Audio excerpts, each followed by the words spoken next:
Hello and welcome to one of my transcription explanation videos. I am the scribe of Sirkles, and if you've seen one of these videos before or are familiar with my script, you can go ahead and skip forward and get to the design transcription itself, where I read the artwork letter by letter using this script. But if you're not familiar with the script or just want to hear me ramble for a bit, let's go ahead and get into how to use the Sirkles key. So, this is set up in a grid. You'll notice we have rows and we have columns.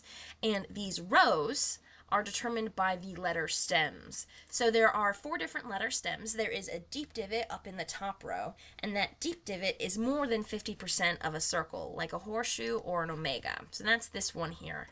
And then there's a shallow divot stem in the 3rd row down here, and that shallow divot is like a bite taken out of a cookie, 50% or less of a circle. Then we have our completed circle stems in the 2nd row and in the bottom row. And this 2nd row stem is a completed circle, but it's inside the word circle. Whereas the bottom row, it's on the line of the word circle. And that can be anywhere on the line. It doesn't have to be centered like shown, or that inside the word circle can be kind of more towards the middle, but just make sure you can tell where its position is, because the reading order for this script is bottom counterclockwise, like a time traveler going back in time. So, start at the bottom, go counterclockwise, like 6 o'clock going around the clock. So, that is the reading order and the letter stems. Now that is how you get in the rows. Now to get the columns, we have dot modifiers and we have line modifiers. And that fine print up here matters. So these dots, they count at whatever letter they're closest to, whereas the lines, they count where they end on a letter stem. So where they connect and stop on the letter stem, which is again that black bit of our letters, so things are color-coded. This blue one is the word circle, the black line is the letter stem. So if a line were to end on that letter stem, it would count for a line modifier, but if it goes through the letter stem, it doesn't count. So this line going through the letter stem doesn't count on the letter stem, but it does count on the vowel. So let's go down and talk about vowels now that we've talked about the dot modifiers, line modifiers, and letter stems. Vowels are these little guys, and they look similar to dot modifiers. The biggest difference being dot modifiers are filled in, or vowels, they're open in the middle. So an A is outside the word circle, and it is the only thing entirely outside the word circle. Everything else is somewhat touching or connected or inside the word circle. And our centered vowels, the I's, E's, and U's, are centered either on the line of the word circle, or they are inside the word circle, but they're centered inside the consonant stem. So that's what this shows. This shows what a B stem would be with a vowel on it, an O, an E, or an A. Or this would be a J stem with the O, the E, and the A, so on and so forth. And then the difference between the I's and the U's are these lines. So this green line going towards the center of the word circle is what makes an I an I. A U has a line going away from the center of the word circle. So if this is the word circle, the I goes towards it, the U goes away from it, and similarly here, I, U. And that's relative to the word circle. So, not the sentence circle or anything else. It's relative to the word circle. So, sentence circle. Sometimes you can put a sentence circle around your word circle if you so choose, especially if you have punctuation, because that is where the punctuation marks go. They're all noted here.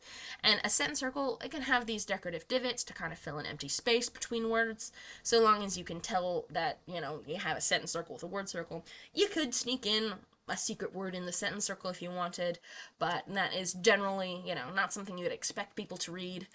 And then there's this start marker, which is optional. If you have the reading order in the typical bottom counterclockwise fashion on a design that will be oriented bottom with a top and a bottom, you don't need your start marker. You can put that there if it's something that'll spin, like a sticker, or if it's something that will, have multiple kind of start places. If you're writing a poem or something, you can use the start marker as a bit of a roadmap. I tend to not use a start marker when possible because most of my designs are used as tattoos, which there's a person attached to a tattoo and they'll tell you where to start and which direction is up or down. So yeah, the last bit is this letter stacking junk. and this is complicated. This makes a lot more sense in practice, and if I use letter stacking in the design, I'll go more into this in the specific design. Otherwise, the quick and dirty is letters in the same row can be stacked. That means they have the same letter stem. You read thin to thick, and same thickness means same letter. So you don't need to double up the modifiers. If you have like a double L, you don't need 6 dots, because an L has 3 dots. It's just you have 2 of the same completed circle, like a double circle. That's an L. If you were to write an L and a J, then you need one line with the 3 dots by it to be thinner, and then the J to be thicker, because you read thin to thick. Vowels are read after consonants, so this would be a B before the O, E, or A. This would be a J read before the vowel, so on and so forth. And a slash through a vowel, so like not a line modifier, not connecting to anything else, but just like a little hash line through our vowel, moves it up 1 letter in the stack. So that is letter stacking, and letter stacking is tricky. If you'd like to learn more about letter stacking, you can read the full guide document here, or you can see the video tutorial here, and I go more in depth as far as the different ways different things can look in that video tutorial.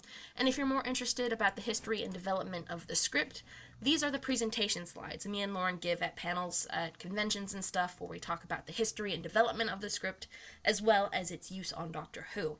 Most people will recognize this script from Doctor Who, but this is actually something from a couple of nerds in high school that Doctor Who has used. So big difference there. This is not something we took from the show. This is something the show got from us. So it's free for anybody to use, even commercially, so the show didn't step on our toes or anything. It's just really cool to say that, yeah, our silly little circle language is what the BBC has used to represent circular Gallifreyan, the language of the Time Lords on Doctor Who. But that being said, it's not official or canon. It is just, something some nerds made that the show has used, which is a big deal. But I mean, the show's also used like dinosaurs. Dinosaurs are cool. They're not a thing from Doctor Who. They're a thing that Doctor Who has used. So yeah, this Sirkles script is what the Doctor Who show has used as Gallifreyan. So yeah, that's the legalese, the technical history and stuff. There's screenshots and stuff in the presentation. If you're interested, just check that out. And then I have, of course, some useful contact and links. That's my email. Feel free to email me with questions. Then shermansplanet.com is Lauren's main site, where there's more information about what they've been doing, as well as information on Gallifreyan there. And then, of course, my Etsy, where I have all of the different options as far as custom stuff I can make for you with the Sirkles. So yeah, let's go ahead and get into the design transcription for the specific design of this video. See ya in a bit.